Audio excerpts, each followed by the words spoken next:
tatlong individual na nagmamayari ng Facebook accounts na umano'y nagpapakalat ng fake news tungkol sa kalusugan ng Pangulo, muling inalapit ng Presidential Communications Office sa Department of Justice para sampahan ng kaso. Si Harley Valbuena sa detalye.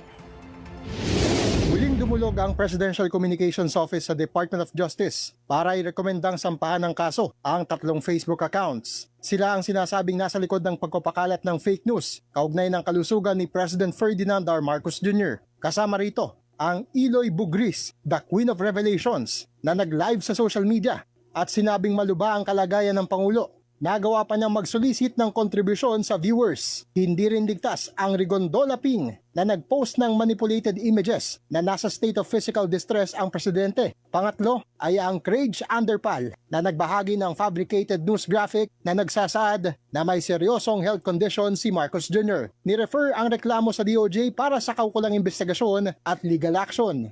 Magsasagawa ang Justice Department ng case build-up at case evaluation sa loob ng 10 araw. Siyempre, ang binabalansa natin yung karapatan ng bawat Pilipino na mag-post.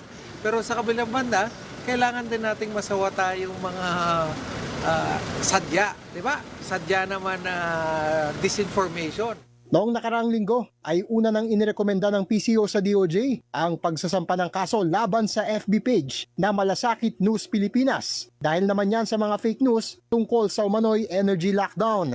Nagbabala ang PCO na krimen ang pagpapakalat ng fake news, lalo na kung tungkol sa energy emergency. Mas mabigat ang parusa kung ipinakalat ang maling balita online sa ilalim ng Cybercrime Prevention Act of 2012.